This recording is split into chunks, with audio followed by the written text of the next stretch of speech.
Welcome to the Play Podcast with me, Douglas Schatz.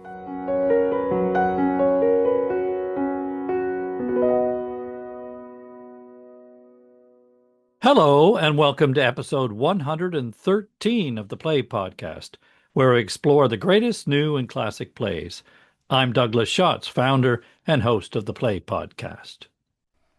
The curtain rises on a large, airy room in a country house in Derbyshire in April 1809.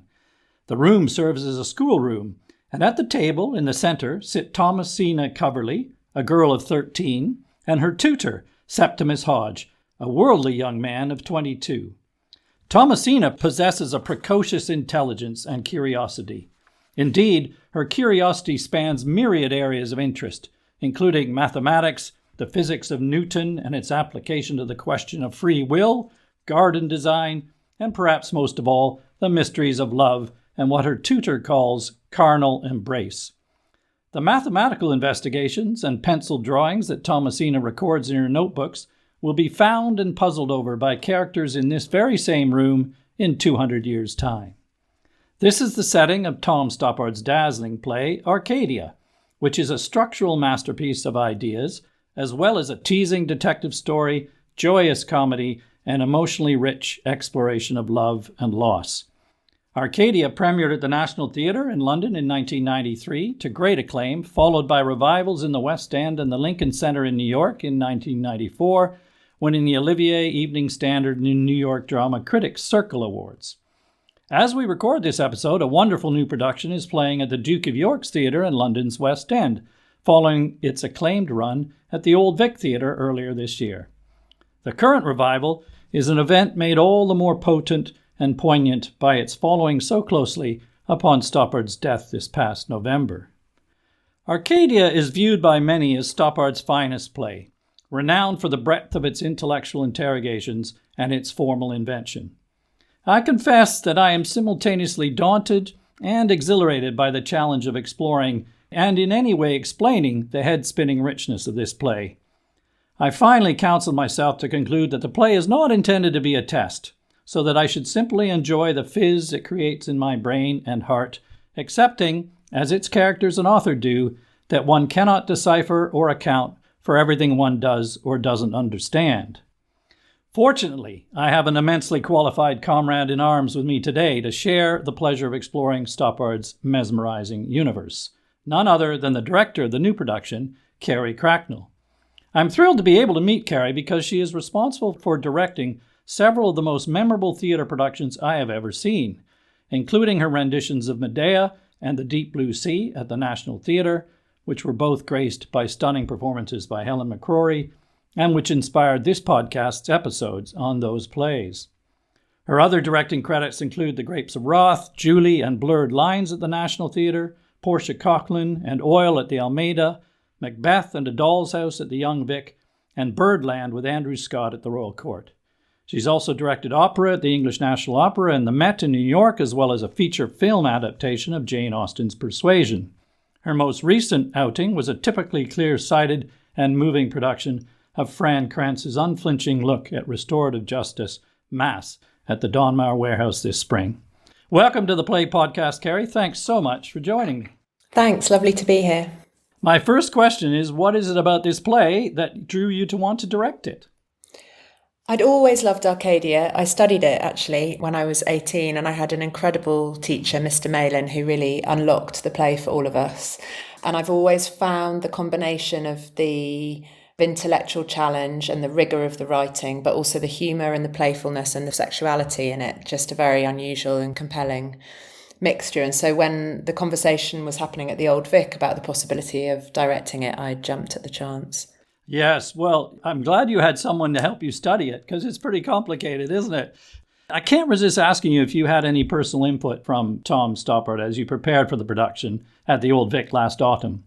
We had 2 really lovely Zoom calls, and I feel really privileged to have had those conversations with him just before he died. And even though, his health was declining, he still had the same level of commitment and interest and sparkle, I guess, when talking about the play, but also his characteristic kindness and soulfulness. And They were really special conversations, both of which I will always remember. I was lucky enough to get to know Tom a little bit when we ran the gate in my 20s. I ran it with Natalie Abrahami, and he used to support us, come and watch all of our work. And we had some fantastic conversations with him. I remember standing just outside the theatre and thinking, this might be the coolest person I've ever met. So it was amazing to see that he hadn't changed, and he still really felt like quite an icon when I was talking to him on Zoom. Occasionally he would sort of fade out and he was just sat there with his black roll neck smoking a cigarette, and he looked like a moving painting. It's the only way I can describe it. He was kind of lost in thought, and I was just sat quietly on my side of the screen watching him, wondering what he was thinking about. So I'll always remember those conversations. Special moments, yes. I think a lot of people thought he was the coolest person you'd ever seen. Mm.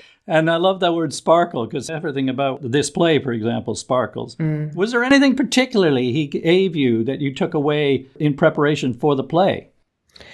We talked a lot about casting, so that was lovely. And we talked about the design. I mean, I think Tom's main sense really with all of his work is that he wanted it to be owned and reinvented and really deeply understood by the actors, and so that's a very releasing thing from a writer. And so we really took that into rehearsals, and I think that was the hugest challenge with this play, is to allow everybody in the company to feel total ownership and understanding of his words, because they're so extraordinary. And I think that was really the main message that I got from him, which was a really empowering one, actually. Yeah. But also challenging as well, isn't it? Because I mentioned being daunted by the range of intellectual ideas running through the play. And I read somewhere that Stoppard described the play himself as a big talk fest in one room. And I wondered how you feel about the erudition on display and the challenge for you and the cast, as you just said, and us in the audience, in fact, to understand all these ideas. It was a huge challenge, and I think one that you have to just attack with full commitment. And there were definitely days where I was sat at the table with the whole company and we were talking about thermodynamics and maths, and I was thinking, if my maths and physics teachers could see me now, my school career was not very storied on those subjects. I was mainly in the bottom set, sat at the back throwing bits of paper.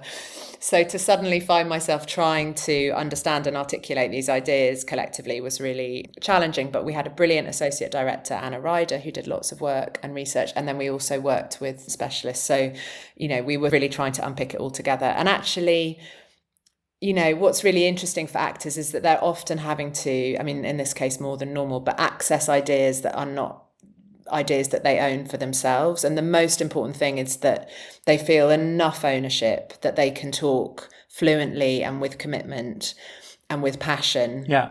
And that an audience can believe that fiction and can believe that they're an academic and can feel that fizz of human endeavour and human thought. So that was all we kind of let ourselves just get to that point, even if we didn't completely understand everything. Yes. They still have to embody that character as well and then bring that to life, which is not easy, I think, if you're burdened at all by all this background. Yeah. Stoppard has famously been accused of being unnecessarily clever in packing his intellectual preoccupations into the plays to the detriment of the theatrical or emotional drama. In fact, he also said in advance of the release of Arcadia that it's the usual thing, bookish, too clever by half, and he can't do emotions, I think the critics were going to say. What do you make of that criticism? Is this play too clever by half and he can't do emotion? I think there's a lot of emotion running through the play, and I think that's why it's so well loved. Aside from the dazzling structure and the extraordinary ideas, we've really tried to focus on that through both of the rehearsal periods. We spent a long time working with a methodology that I normally use called intentions, which is trying to think about what the actors are subconsciously doing to each other underneath the words. And so we did a sort of parallel puzzle, which was both working on the text intellectually and academically, but then also all the time trying to think psychologically about what the characters were doing to each other, which was hard. I would say they were sort of 2 or 3 of the most challenging rehearsal weeks I've had in that sense. But I think, and I hope, that what you then understand is that all the time there are romantic, sexual, kind of comic relationships that are forming between the characters, and you try and really charge that part of the play. And I do feel that that's what Tom was trying to do, was couple these two things, which in a way were his great passions, people and ideas. And the play's really challenging, and there are moments of it where I think the audience are having to work really hard, but there are also moments of great wit and playfulness, and I think the balance of those two things is really well wrought. It's fascinating you say that about the process, because it reminds me in directorial terms, as you said, that in trying to unpick text, one of the techniques, isn't it, to identify a verb that the words represented, that one character is actioning upon the other. Mm-hmm. And to do that from some of this language was challenging, but there's no question that all the way through that, that's what Stoppard's intent is. It's zinging with the resonances of those relationships and those psychologies. And I think, in fact, in terms of the emotion, for all the wonderful and challenging talk in the play, it's the emotions that we're left with watching this story, and why you say it's so well loved, I think. He did say, I saw a great interview with him where he said he was not trying to make the plays difficult. God help me, nobody could think that one would just be mischievous or perverse and try to make life hard for the audience. It's also interesting, in this interview, he said that, and this is again when Arcadia was opening in New York, he was asked about filling the plays with ideas, and he looked almost pained to have to defend the idea that art should contain anything of the intellect, that it was impossible for him not to be interested in ideas, and he could not credit why the bar should be set too low. And even as I may fail to grasp every nuance of the scientific theories or references in the plays, I absolutely defend his inclination, I think, to put them there. I think one of the things that's really moving about the text is the reverence to ideas, but also the intellectual passion. Yes. And I think just watching people be completely filled up with their own passion, and that's what we see, these different specialisms, which are quite oblique at points. And there's nothing more engaging than meeting someone who completely loves what they do. And I think that's one of the things that is so actually really full-blooded about the experience. And I feel particularly now as we're moving into this AI world, and I feel like we're kind of literacy is dropping. Certainly the young people that I'm around are reading less than we did and spending more time online.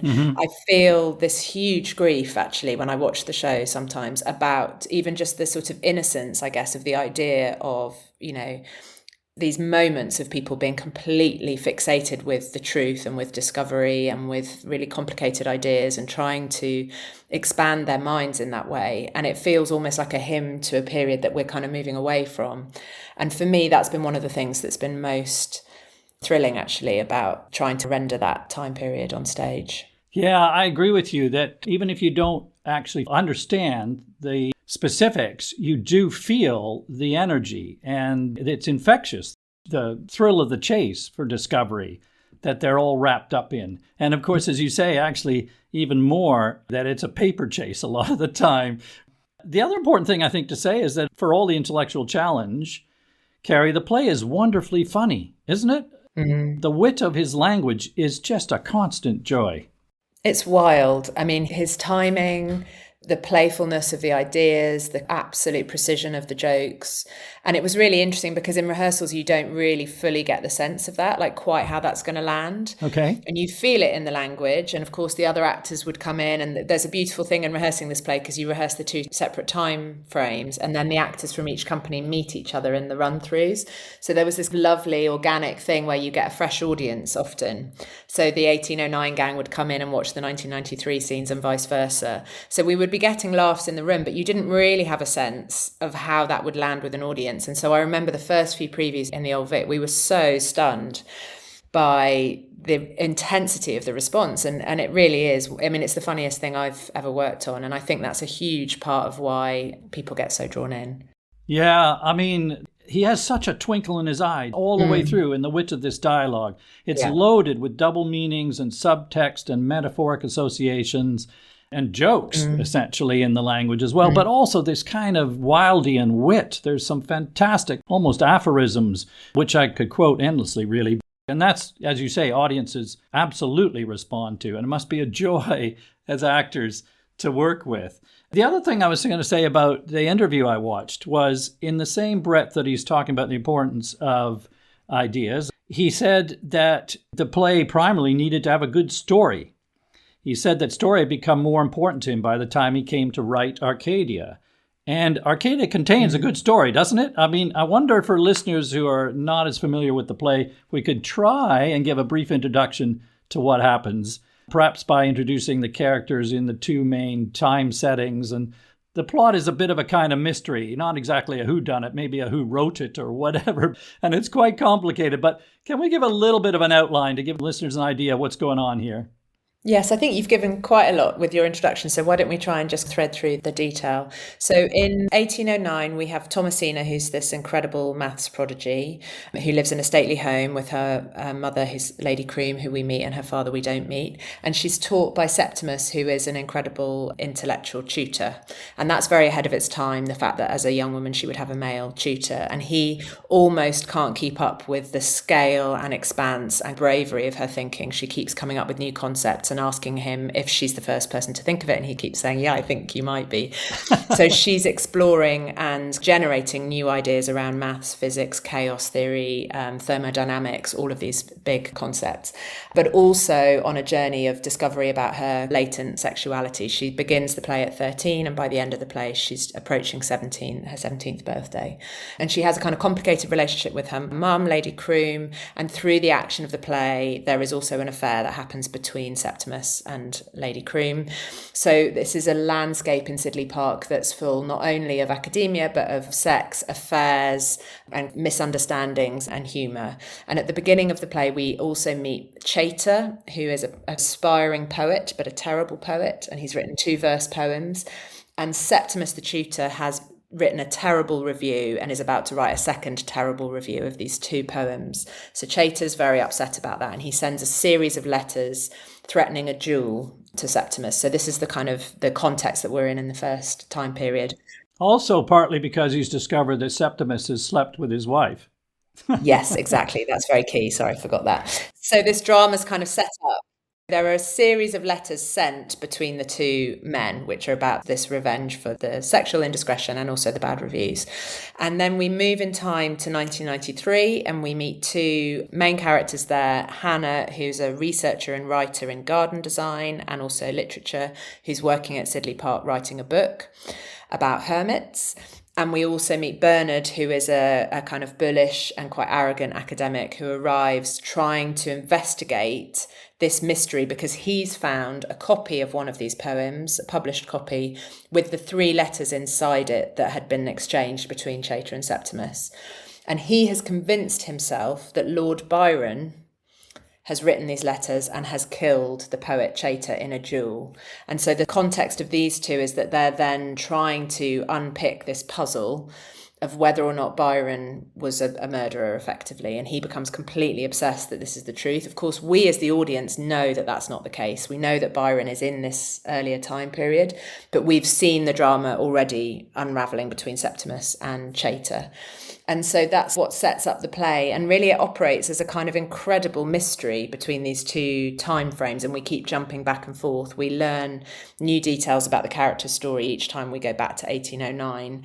And Bernard very, very confidently convinces himself of this Byron narrative, publishes it, goes on the Today programme, hopes he's going to start a career as an incredibly successful media don, until Hannah, who's his sort of jousting partner, reveals that it's all complete rubbish, and she unpicks his theory, which has been very poorly put together. And there's a brilliant scene of his downfall in the second half. Yes, that was great. Well done. Thank you. As you say, essentially, the scenes set in the past show what happened, and the present day scenes show people trying to work out what happened, and not very successfully most of the time. But also, there's all sorts of intrigue, dalliances, both in the past and the present between these characters, which we can come to. I wanted to ask you about the form of the play, because you mentioned that people love it also for its structural invention. Everything happens in both time frames in the same room, without, in essence, any changes to the room itself, but with the 2 different sets of characters appearing in alternating scenes, until later in the play when the periods merge seamlessly together and characters in both eras are on the stage at the same time and their dialogues are then interwoven. It's so clever, isn't it, how he links the 2 times and the details between them. I imagine that he must have had some big whiteboard or some chart with Post-it notes all over it with the details in the plot and the props that are carefully placed and reappear. Did you map it all out? Did you have to figure out what all these connections were? We had to do a huge amount of mapping, and actually even in the second rehearsal period we were still discovering connections and finding new moments and realising the ways in which the time zones are connected into each other. I think the unity of place is a really beautiful offer. Yeah. It's always a thrill for a director not to be moving location, because it means you can really make the atmosphere and place very vivid. And of course, what he does brilliantly is within that unity of place jump in and out of different time frames. But the other thing that he's observed really beautifully is the way in which this family across these two different time periods operate in the same way in this room. Yes. And what's really beautiful is seeing these shared physical habits of the way that they're studying, the way that they're sitting at the table.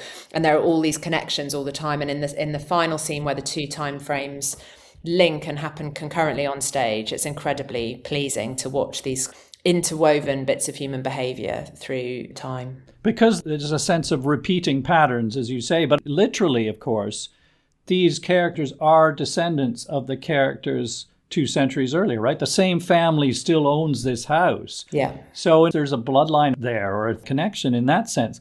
And there are echoes, aren't there, in the characters in the 2 time periods? There are pairings in a way, aren't there? Definitely. What's really beautiful is that the characters in the 1990s, there are 3 siblings, and they're all the descendants of Thomasina and Lady Croom. And you really feel this thread of the mathematical genius in a way that's come through. But we meet Val, who's one of the brothers in 1993. He's struggling with his own mathematical research and he can't quite make it all pull together. And he then actually starts to go back and investigate Thomasina's work and extends her work. And it's really beautiful, this idea of these family members separated through time but working together on the same project. It's one of the things in the form, I think, that's very satisfying. Yeah, and as you say, the family relationships and the behavior between siblings or between mother and daughter. So there's Lady Croom and Hermione in the modern time are 2 mothers of Thomasina and Chloe, respectively. And there are, I guess, some similarities then between Chloe and Thomasina. Yeah, I mean, what's really interesting is Chloe, there's a moment where she starts to make her own theories and they're not taken very seriously by her brother. So, you know, she has an interesting space within that family, I think. One of the really big connections is the 2 mothers who it's inferred that she has a little bit of a fling possibly with Bernard, who's the character in the 1990s. So you do get this feeling that the mothers in both time periods are thoroughly modern women who are having fun and, you know, living the lives they want to live.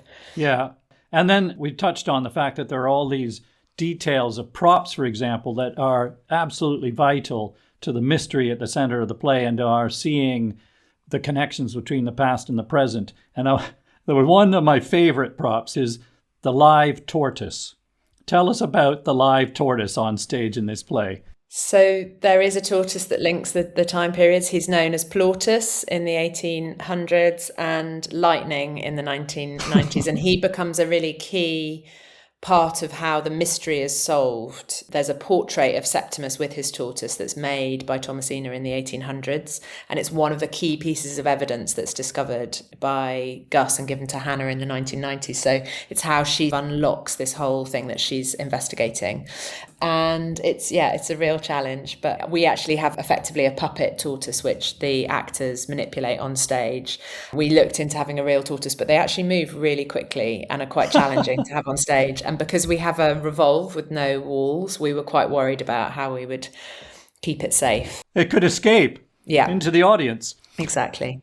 Oh, it's a fantastic... Actually, there's an additional detail which you only get if you read the play, which I love the fact that you get this if you read a play. So listeners, go and read a play.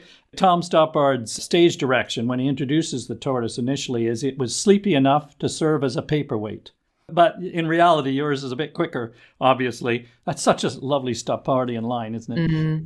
And the fact that the tortoise is called Plautus, named after a Roman playwright who wrote comedies. Mm. And then there's another stage direction later on when he introduces lightning in the present day as it being not readily distinguishable from Plautus. Yeah, it could be the same creature, we don't know. Yeah, I'm just thinking if you're reading the text, that's such a lovely line as well. It being one and, of course, the same stage tortoise. Yeah. And there's a final thing on tortoise. We spent too long on tortoises here, but I saw an interview with Stoppard filmed at his home, and there was a tortoise crawling slowly across the lawn in the background. Brilliant. And I don't know whether it post-dated the play or was the inspiration for Plautus, but I just loved that detail. And it also seemed perfectly Stoppardian. Mm. There's a brilliant line in the 90s where Valentine, the academic son in the house, is trying to get away from Bernard, and he lifts up the tortoise and says, "Well, I'll take Lightning for his run." As he and it's brilliant. It's a very classic Stoppard line. Yes, that's right. And as we mentioned, final point on the structure is that when they come together in the last scene and the time frames merge, one of the lovely details is that at the house in present day, it's the day they're having their annual ball. And the family is dressing up in Regency costumes. So you get this link to the history visually. It's just genius, really. We wondered whether some of the costumes that they're wearing are probably original things from the family from the 1800s that have been left in it. Because those huge country houses, you would have cupboards with incredible old clothes that were probably heirlooms. So we had quite a lot of fun thinking about that and which elements of the modern day characters were actually from the 1809 family members. Yes, because he opens a big box to get them all out of. So who knows? Yes, great idea. Having said that this is in part a play of ideas at the start, perhaps we should have a go at talking a bit about some of the themes in the play. I confess that I had to do quite a lot of homework to understand these ideas. And you said that you and the cast did delve into these scientific theories and things that are referenced. But how important do you think it is that we, the audience, understand the science as we go in this play? I think obviously there's benefit. You understand, I guess, a kind of deeper layer structurally if you have a strong sense of the ideas and concepts. But I also think that you can enjoy the ride of it if you don't have a strong grip on them. I sometimes say to people it's like listening to an absolutely brilliant podcast at those points where you go, okay, I understand that I'm being challenged and that there are new ideas being described here that I didn't know before, but you can take what you take in the moment from it. And I think part of the work that we've had to do on the play is to give the actors a real confidence in doing their delivery so that the audience can allow themselves to relax and not feel like they're missing anything. And I think that's been the real challenge actually in working on the material. And I think actually what does come through, I think you're right, that in the moment and the flow of the play, it may not be possible to get all of the meanings that Stoppard intends. And his knowledge of these things, he took time to investigate these things. And he lays out some pretty complex ideas. But I do think we apprehend some of the metaphoric resonances going on and some of the intent in terms of you saying earlier, how it relates to the behavior of these individuals. Their passion, for example, perhaps the struggle between reason and emotion or chaos and order in their lives, and these sort of general themes that the science is trying to describe or even mathematically explain. But I'm glad I took some time to do some of this research because the more one investigates, the richer the experience of the play is. The intelligence which he's bringing to bear to connect all these things, interweaving them with the story is just astounding. I was going to say that in general, though, there are a lot of dualities because this is a time where you said it, I think, very deliberately at the beginning of the 19th century where pivotal changes in the history of science and culture were going on. And there are a lot of dichotomies on display, aren't there? I mean, it's like the structure of the play itself with its two periods, the past and the present. But between, for example, reason and emotion, as I just said, but order and chaos, science and beauty, but in the very specifics of the science, like the Enlightenment versus Romanticism or Newtonian physics that's now being replaced. Somehow all of that seems to meld together and still connect the story he's telling us. It is extraordinary. I think one of the things that I love is this idea of free will versus determinism, which is a thread that runs through and is picked up really brilliantly, I think, by Chloe, who has this slightly offhand exchange at the beginning of scene 7 where she says, the universe is predetermined, all right, but actually what keeps going wrong is that people fall in love with or fancy the wrong person. And so sex is the thing that gets in the way.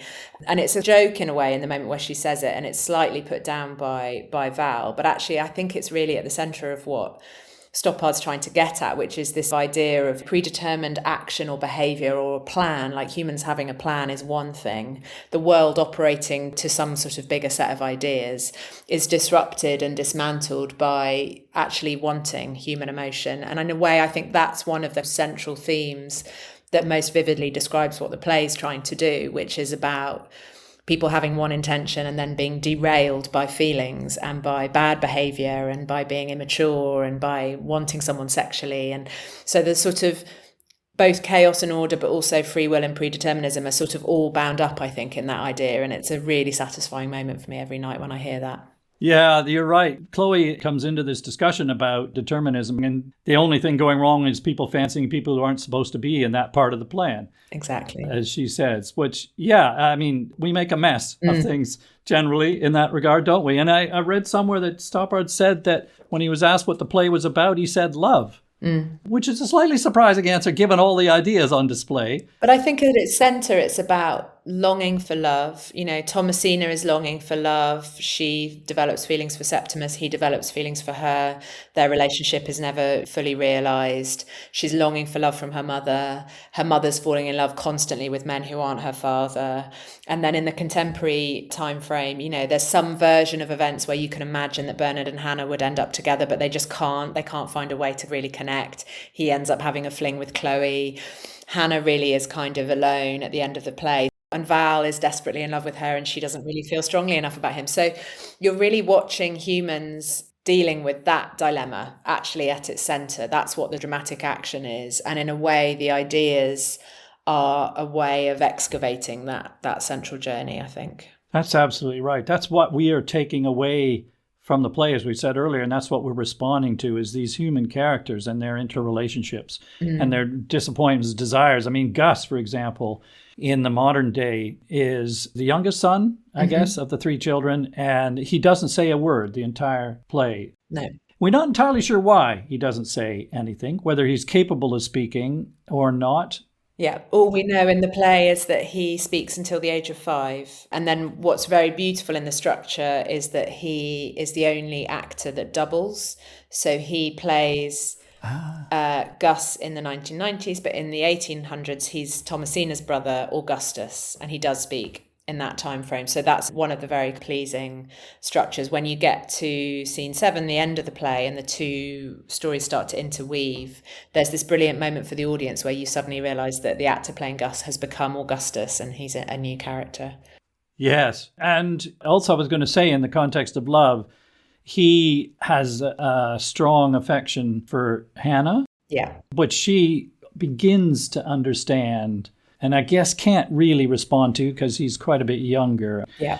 But that's also very poignant and beautiful to watch because he is a very smart character. He knows things, he perceives things both about the present and the past. And so Hannah begins to recognize that he is someone worthy of attention when he's not getting a lot of attention from others, I suspect. Yeah. One of my favorite lines in the play, going back to sex, when Chloe talks about that being the force of disorder in Newton's universe, so to speak, and Valentine says the attraction that Newton left out. It's brilliant. And then adding all the way back to the apple in the garden. Only Stoppard could connect Newton and the Garden of Eden with the apple. Anyway, just absolutely beautiful.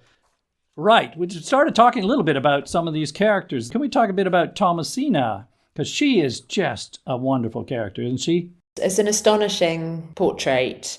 She is 13 when we meet her. She's incredibly febrile and questioning. She's running this mathematical genius, I guess, track, but she's also very astute emotionally, understands exactly what's happening in the house. There's a brilliant scene where Lady Croom comes in and has a brief conversation with Septimus and walks out, and she just turns around and says, "Are you in love with my mother, Septimus?" And it's like she knows everything. No one can get away with anything. And they're always sort of slightly trying to protect her from things and not let her be in the real world. But Septimus recognizes that she needs him to be honest with her. And so he really meets her, I guess, with a very adult level of conversation. And she somehow retains a kind of humility, which I think is one of the things that's very compelling about her, despite the fact that she's, you know, operating at a completely different level from everybody else on stage. There's a brilliant moment where she asks Septimus quite a cheeky question, and he says, "You must not be cleverer than your elders." Yes. She says, "Am I?" And he says, "Yes." Of course she is. And her mother worries that she's going to be too educated to be marriable. Educated beyond eligibility. That's the line. And again, a fantastic aphorism. Yeah. Yes, it's a fantastic portrait, full of warmth and ebullience and intelligence and curiosity. And by the way, a luminous performance by Isis Ainsworth in your production. Yeah. Yeah, and as you say, she is so smart, smarter than anyone else, and spots this thing with Septimus and her mother. There's another great one where she says that her mother's been flirting with Lord Byron. And she says, "Mama was laughing with her head in the best position. Yeah. She just sees straight through all the adults. And she's so funny, Thomasina, as well. She's got amazing one-liners. Tell me about her relationship with Septimus then. What happens there? Well, it's very complicated. And it's complicated, I think, in 2026, looking at this relationship. And it's something we wrestled with quite a lot in rehearsals, because it begins absolutely as an educational platonic, really as a friendship, I think. She's being tutored one-on-one every morning by him. They're engaged in this extraordinary level discourse together, but also very playful and make each other laugh a great deal. And then the play jumps, as I said, to just before her 17th birthday. And at the end of the play, we start to realise that she's developed feelings for him and that he has also developed feelings for her. And so we see them kiss. And then there's a very beautiful scene where she says to him that she will wait for him to come to her bedroom. And he says he will not. He refuses. And given that he's had some pretty bad behaviour running up to that point, you really see him making the moral choice, which is the decision to not go and sleep with her. And what's tragic in the play, I won't give a spoiler, but they never end up together. And I think, in a way, I do think that the audience are really willing them to, because they're the two characters that meet emotionally and have this incredible intellectual match in a way that actually no one else quite ever does connect in the play. Mm-hmm. But it's difficult because, of course, on some level now in 2026, you could read it as a grooming story and it feels quite queasy. And that's something we've talked a lot about in rehearsals. But there's definitely something about a kind of parity of status and a sort of absolute total respect between the two of them that on some level does make you want them to spend more time together. So it's a very beautiful and complicated character journey, I think, at the centre of the play. Yeah, I mean, intelligence matching, although even, as we said earlier, Septimus even recognizes that she outpaces him. Yes. But her youth is part of his moral choice. Yes. So that works now still, right? Yeah. And as you say, as Babby Fairbairn, he's already slept with her mother and Mrs. Chater, we know, but he does this honorable thing in a sense. Mm. And it is pretty heartbreaking because he feels it. And it's even more heartbreaking for what transpires. Now, well, it's hard to avoid the spoilers, but, he also ends up feeling very guilty. Mm-hmm. Because if he'd gone, then things would turn out differently. And that's heart-wrenching to watch as well. Yeah. It's interesting because, Thomasina being the leading one, but I was going to say that in general, is it not true to say that the women in the play are much smarter than the men? Yeah. I mean, it's interesting. There are lots of intellectual sparring moments and back and forth, but Thomasina certainly is the intellectual leading light in the first time frame. And then, although Hannah and Bernard's constantly aggravating and slightly putting down Hannah through their scenes. But at the end of the play is Hannah who gets everything right. And she gets this incredible moment of glory when she unpicks his very publicly released thesis. So, yeah, there are lots of brilliant exchanges, but the women, in a way, come through as the stars. What about her and her love life? So we're saying both Valentine and Gus have feelings for her. And Bernard, I think, to some extent. So she's at the centre of all of these men, and they're all interested in her. But she resists all of them and declares that she's not interested in general. Valentine says she won't let anyone kiss her, I think out of frustration, that she has a classical reserve, and Bernard thinks she's buttoned up. I mean, is she just an independent spirit, or is there self-protection going on there, or what's happening with her? I think she doesn't feel that she's really met fully by any of the men in the play. Certainly Bernard, tries to seduce her quite inelegantly. And although I think there is a fizz there, and I think she does probably find him quite attractive, there's a lot of sort of sexual tension, but I just don't think she thinks he's a serious enough person. I think Valentine does feel like a very serious person and she's incredibly fond of him, but he's younger and he's from a completely different world. He calls her his fiancée. He's always playing this joke. And he says at one point, can't we have a trial marriage and I'll call it off in the morning, which is a sort of brilliant moment of seduction. But again, I just think for her, it doesn't feel real. And so in a way, she values her freedom, I think, and her intellectual independence and her own brilliance over being with any of these men who don't really, feel like the thing. And by contrast, as you say, to Thomasina and Septimus, potentially, in that level, that intellectual connection. Yeah. She said, chaps sometimes wanted to marry me, and I don't know a worse bargain. So, yeah, there's some independence and defiance in there. And Lady Croom, she's a pretty dominant, confident, forceful woman, very much in charge of her household. She's an incredible character. I mean, one of the funniest characters. She has this deadly one-liners and the sort of huge sexual status, which is completely outside of its time in a way, and is really brilliant. Her scene with Septimus in the second half, where you really see the mechanics of their flirtation, is brilliant. It is. And yeah, she's just very lovable, confident, acidic, funny. You know, she's a brilliant character. Was it Fiona Button who played her at the Old Vic said she likes sex a lot? That's her quote. Exactly. Yeah, that scene with Septimus, he thinks he's going to fight a duel with Chater, actually, at 5 a.m. in the morning. He turns up at 5 a.m. But Chater and Byron and Mrs. Chater, they've done a runner. They've done a runner. They've been evicted by Lady Croom, who, in fact, was on her way to Lord Byron's room in the middle of the night, but saw Mrs. Chater coming out of Lord Byron's room. So in a feat of pique, she's evicted them all. So Septimus avoids the duel. But before that, he'd written letters. One to Lady Croom in which he declares his love. And a lot of other inappropriate things about her body. Yes, exactly. And she starts off in outrage at this letter, saying what would be the point after he's dead, by the way. But then, he's not dead. And then, of course, by the end of that scene, she says, well, I'll be in my room this morning, unoccupied at 7 a.m. Exactly. Fantastic. And Bernard... Well, he's a lovable rogue, I think, Bernard. Is he? It's a kind of interesting dance trying to balance it so that he doesn't become so abhorrent that you lose interest in the central dynamic between him and Hannah. So that's one of the things we've really had to think about. I mean, he's funny, passionate, playful. Those are his pros. They've got a very strong sexual dynamic, I think, but he's also arrogant, greedy, reckless. I mean, those are Hannah's words that she uses to describe him in the second half. And he's kind of grubby. I mean, he's just desperate for success and fame as an academic. And he thinks that this Byron the murderer story is going to totally change his life. And it does for a moment, until it's unpicked by her. So, but, we talked a lot about at the center of this kind of showman, I guess, that he is, that there's a vulnerability and a kind of sadness and a feeling of inadequacy, and that's running at the center of him. So he's been a really interesting character to explore, and it's been a real joy for me to explore it twice, once with Prasanna, who played it at the Old Vic, and then this time with Ollie, Chris, and both of them have brought out really different qualities, and he's a very multifaceted character, so there's been a lot to enjoy unpicking.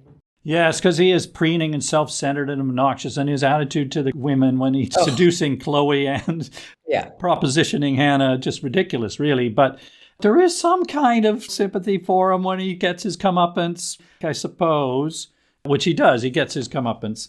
Actually, I wanted to go back. There was one thing I missed, which was I wanted to ask you about the title of the play. Because in all of this erudition, there's an element related to the garden that's also almost a character in its own right in the play, isn't it? Because there's a running theme associated with the renovations that are being planned for the gardens. Again, about the debate between the old and the new and reason and passion, because the classical garden has been replaced by some capability brown rendition of nature, but which is completely artificial, but is now being torn out and replaced by an artificial wildness with grottos. And the hermitage, yeah. Yeah, and a hermitage, importantly. But anyway, tell us about the significance of the title of the play and where it comes from. Well, I think the central character, I guess, of the garden is this sort of Arcadian idyll to some extent. And at one point, Lady Croom mistranslates from et in Arcadia ego. She gets the translation wrong. And Septimus later corrects her, even in Arcadia, there am I. And so that central idea, which is from a whole series of classical paintings, is that death and the possibility of death lives even in this Arcadian idyllic landscape. So the title relates both to the development of the garden, but also to the menace and possibility of death that hangs beneath the play, like the ghost that stalks the play, I guess. That's interesting. There's always been some sense that this is about I am in paradise, not that death is the I, but I am in paradise. Yeah. And there's some nostalgia for that idealized time in the past, in a pastoral setting as well. Yes. Of the Garden of Eden even. But also that warning that death still exists, of course, prefigures the futures of Thomasina and Septimus. So that brings us, I suppose, to the ending of the play. And we talked earlier about how the time frames merge and how beautifully orchestrated that is. But it's also heartbreaking. Apparently, Tom Stoppard's wife, Miriam, went often to see the play in its first run and wept every time. How do you sum up the feelings we have as the final scene unfolds? I think it is really emotional, and I think every night we have people who have that reaction. It's unexpected. It comes as a bit of a body blow, I think, because the play has been so witty and cerebral in a way up until that point, and then suddenly this huge emotional undertow almost just swipes you. I think we're so invested in Thomasina as a character. Yeah, she really draws you through the whole piece. And we won't spoil the ending of the play, but the possibility of her life not turning out the way that we'd hoped at the end of the play, I think does have a huge emotional heft. Yes, we see her on the night before her 17th birthday, and they're having a ball in the house, as they are in modern times, which is the connection again of the time frames merge. And she's desperate to learn to waltz, which again, with the old and the new, the waltz is a new dance in its time. I love that detail. And she asks Septimus to teach her the waltz. So we see them dancing, which is when, of course, they also kiss, and he has to step away from her. But the end of the play, they are dancing together. The other thing that makes it so potent, I think, Carrie, is that we are told by Hannah just a bit earlier what has happened back in that time.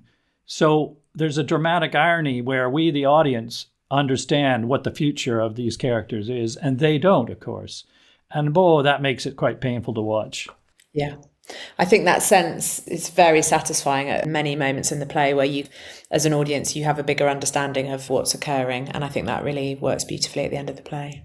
There's a sense, you're talking just a minute ago about the tone, while we are maybe surprised because throughout it's full of life and energy and wit and fun and beauty as well. But we're also left with a sense of loss, and there's a kind of melancholy running underneath it throughout. I mean, there are references in the scientific discussions, for example, to the future is nothing but nothingness. What do you make of that sense of loss that we feel also at the end of the play?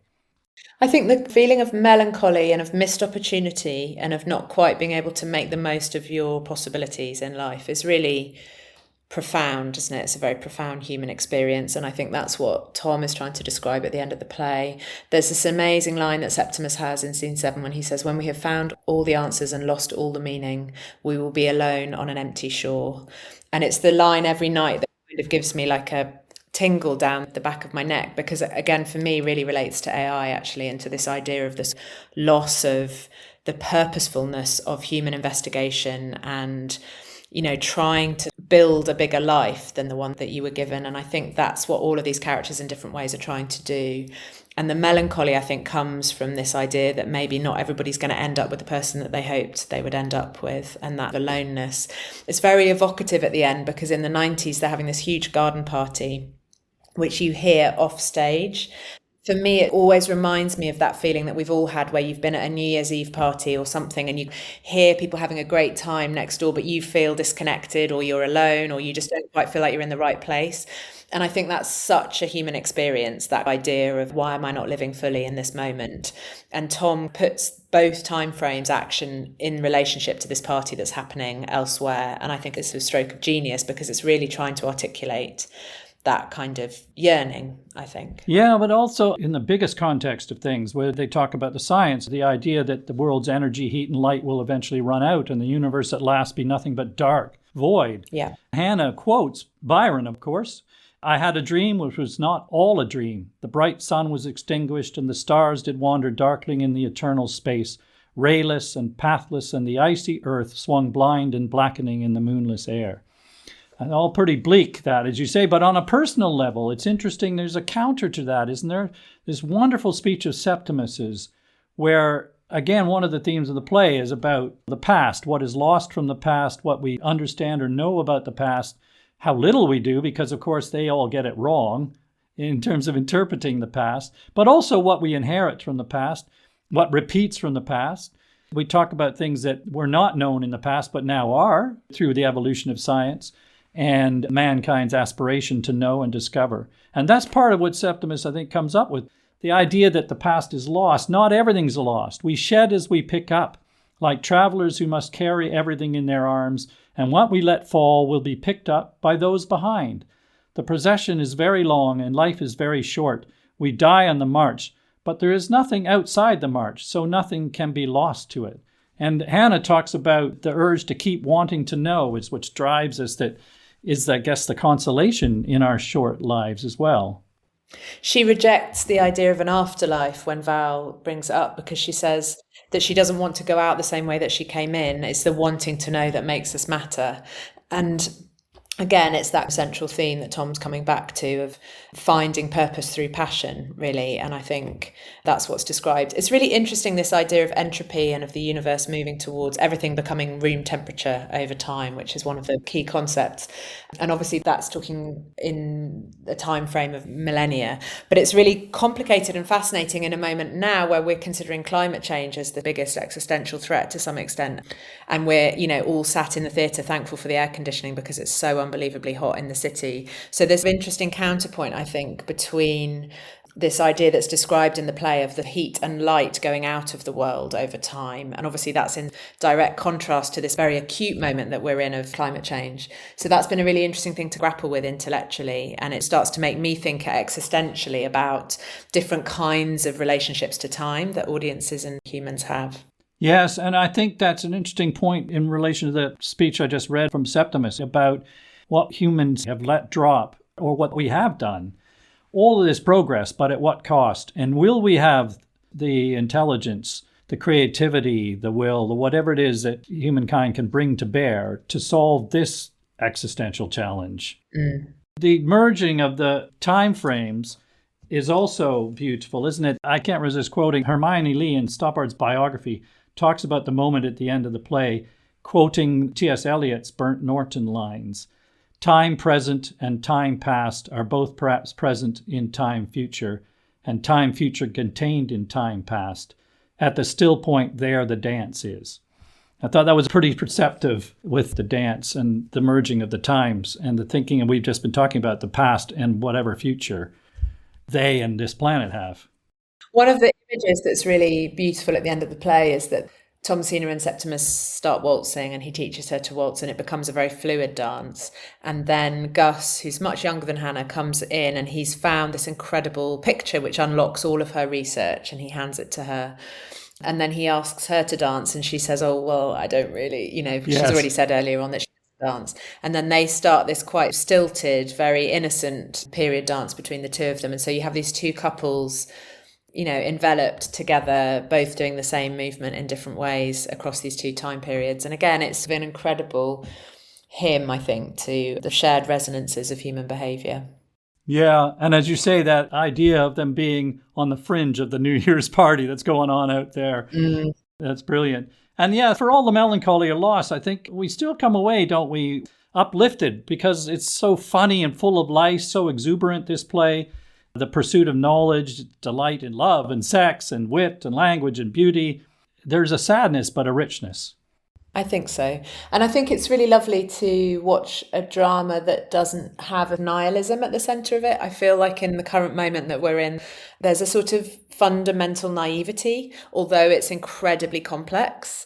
There's a sort of innocence, I find, in all of the characters that relates to their own strange private passions. And I find that really enchanting, actually, in the current moment. Yeah, and Thomasina, above all, possibly, that thirst for knowledge and her lust for life and her innocent joy. Yeah. Excellent. So, Carrie, thank you so much. What we usually do at this point is I ask my guests to recommend another play that we might do on the podcast, or actually one that's just a personal favorite that you could share with our listeners. Now, there's probably no shortage for you to choose from. Maybe there's something you want to do or something you've done in the past. Do you have a personal favorite you could recommend to us? Oh, well, I had misunderstood the brief. So the thing I wanted to talk about was a production that's running in London at the moment. That's fine. Which is Care, the play by Alex Eldon that's on at the Young Vic. And it's created by him as a writer and a director. And I think within it, it has some of the most extraordinary, indelible theatrical moments. It's a really challenging evening in the theatre. It's not completely perfect, but I just felt like there were some moments in it that will stay with me for a very long time. So I think it's an astonishing piece of theatre making. Is it set in a care home? Is that right? Yes. Yeah. That could be difficult. It's very challenging. But thank you for that recommendation. Right, before we bring the curtain down, just to say that Carrie's beautiful production of Arcadia continues at the Duke of York's Theatre until the 12th of September. You may never see a better version. Thank you. As the curtain falls on Thomasina's last waltz, We mourn everything that has been lost, but we also marvel, even celebrate life in all its forms of energy, in the joy of all types of our mind's pursuits, in our creative impulses, in humankind's achievements in art and science, as well as in the essential delights of love. Our striving to understand propels us forward. As we begin to grasp one thing, it opens new questions and connections, like an ever-repeating algorithm. As Hannah says, it's wanting to know that makes us matter. And whatever our short lives consist of, others will also follow us, building on what we've learned and left behind. Thankfully, Tom Stoppard has left us this wonderful play. Thanks for listening. See you next time.